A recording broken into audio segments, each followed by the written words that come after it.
What's up YouTube, welcome back to the channel. My name is Elias, I'm a photographer and videographer located in Athens, Greece, and in this video we're going to be reviewing the new Viltrox 25mm f1.7 over here. So I've used this lens for a while now. I've already seen many reviews about this lens out on YouTube, but I got this lens later from anyone else, and since I got this lens later from anyone else because of postage services delaying the shipment and all kind of stuff, yeah, I want to take my time, test it thoroughly. So I used this lens on my recent trip in Hamburg, Germany. I went there to photograph a baptism, and at the same time I'm like, yeah, let's stay a few days and enjoy the city. So yeah, I had the perfect opportunity to do a little bit of street photography, travel photography with this lens in a new city, and at the same time I also used it in the baptism on my Nikon ZFC, which is filming me right now, in order to test it out in a more professional environment, in a darker situation. So yeah, as you can understand, I tested it out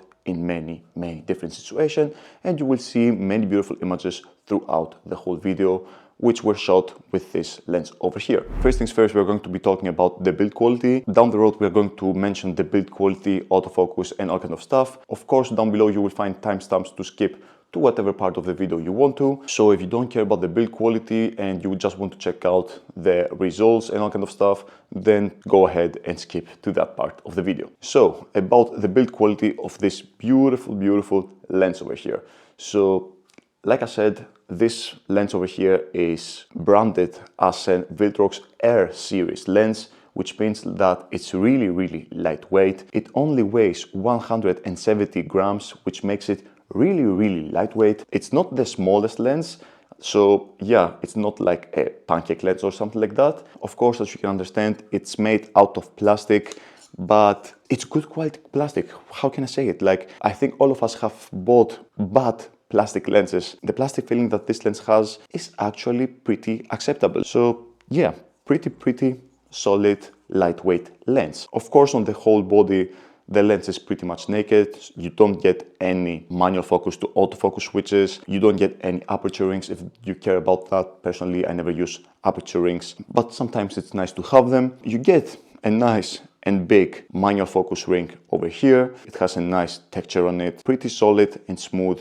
turning manual focus ring over here. On the back over here, you get a really nice metallic mount. This is really good.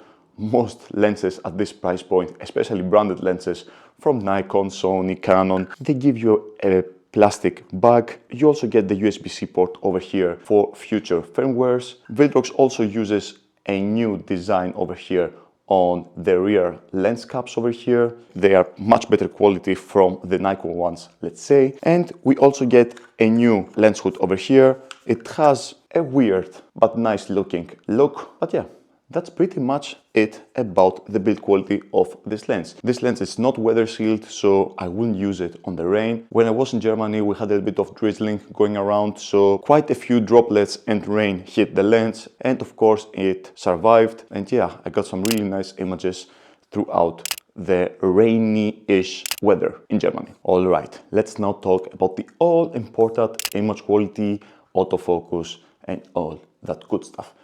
So, in terms of image quality, in terms of sharpness, this lens over here, I don't know how Viltrox does it. But this lens over here is so sharp. For 190 euros, this lens is so sharp, it's crazy. I don't know how Viltrox does it, but for the past few years, every lens they release, it's just so sharp. And once again, we got spoiled with this 190 euro small 25mm lens over here, because even at 1.7, this lens is razor sharp. If you stop down to f2.8 or close the lens even more, this thing becomes extremely sharp. So yeah, I have no problem using this lens even for professional situations like a baptism or down the road a wedding. I will for sure use this lens in my weddings with my Nikon ZFC, which acts like my second or third camera, let's say. And yeah, even at f1.7, this thing is really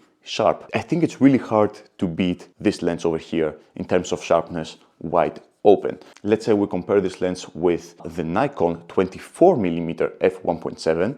basically the same lenses. This one is much sharper at f1.7 than the Nikon one. So yeah, in terms of sharpness, in terms of image quality, this thing over here exceeded my expectations. For this price point, I'm telling you, beginners are so lucky nowadays that they get these small but extremely sharp lenses. Back in the day when I started with my Nikon D3400 and the garbage plastic budget lenses from Nikon or from other third-party manufacturers, a completely different era. Beginners can get professional looking images in terms of sharpness at least with really low budget lenses nowadays. The only negative thing that I have to say about the image quality that this lens over here produces, and this might sound really crazy to you guys, but yeah, recently for the past year or so, I have started to believe in 3D rendering that some lenses have, and I don't see that 3D pop, let's say, in images that I take with this lens over here. It produces gorgeous images. I love the 38mm full frame equivalent. It produces really sharp images, but I don't get the 3D rendering that I see, let's say, with my 40mm Nikon F2. This whole thing might also be just in my head over here, but yeah, in my eyes, some lenses can create this 3D-ish rendering, some others don't, and I feel like this over here doesn't have the 3D-ish pop. But again, so sharp, excellent image quality. Yeah, let's continue on. So in terms of autofocus, again, I've tested this lens out with my Nikon ZFC over here, which is my crop sensor Nikon camera, and the autofocus razor fast. Again, I don't understand how Viltrox is doing that. Wherever I aim, it focuses instantly. It has no problem jumping really fast from something far away to something really close to you. Overall, I'm so happy with the autofocus that this lens over here provides. And as I'm speaking right now, you are seeing probably a clip of me going towards the camera, walking away from the camera, walking away from the frame completely, jumping back in. And yeah, you are seeing basically the video autofocus of this lens over here right now. And like I said, in terms of photography, it almost didn't miss anything. This might be the fastest lens under 200 euros that I personally have ever tested. And like I said, I use this lens on a Nikon ZFC. So if you're using it on a Sony, let's say, a Sony A6-7000 or something like that, then this will probably have even better autofocus. But for you Fuji people, your autofocus is just the worst in the business. So I cannot say how it will perform on a Fuji. On my Nikon ZFC, it performed excellent. All right, I think that pretty much covers the image quality part of things. I probably forgot to test something, but I don't really care, let's say, about sunstars and all kind of stuff. If you want to find these kind of specifications, then this is not the channel to do so. So, who is this lens for? I think this lens is perfect for street photography. I think this lens is perfect for travel photography, everyday use case, maybe for hiking, maybe for a few casual trips and all kind of stuff. I think it's perfect for YouTube work. If you enjoy 25mm in APS-C, there is no reason to not grab this lens over here. Extremely sharp, extremely lightweight, blazingly fast autofocus. In my opinion, this comes highly recommended. That's about it. I mean, if you really want to nitpick, it doesn't have weather sealing. Okay, it is what it is. Personally, I will continue using this lens. This will stay in my arsenal. I will not sell it anytime soon. And this will also replace my older Viltrox 23mm f1.4. The Viltrox 23mm f1.4 is my main YouTube and filming lens for the past many years. It's the lens that is filming me right now with my Nikon ZFC. I think it's time to replace that older lens with this one over here.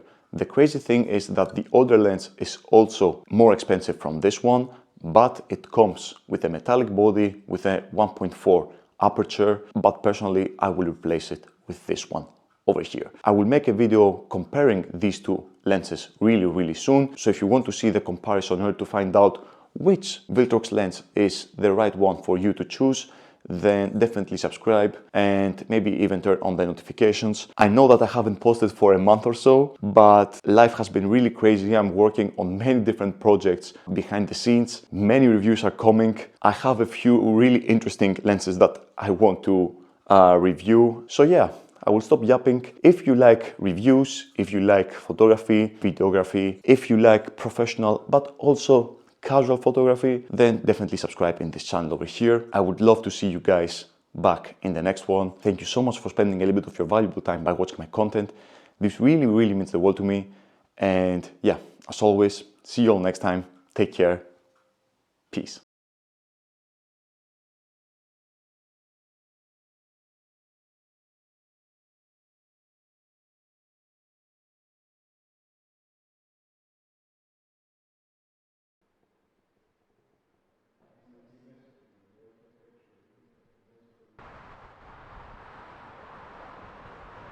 Επί το χερουβίμ και επιβλέποντα οβείς, ο τρέμους, οι άγγελοι, αρχάγγελοι, αυτά τα έργα σου και οδείς λόγος εξαρκές, υποσύμνοτο θα υπό τις σημείες τύπου τιμίου σταυρού σου πάσα εναντί εδυνάμει.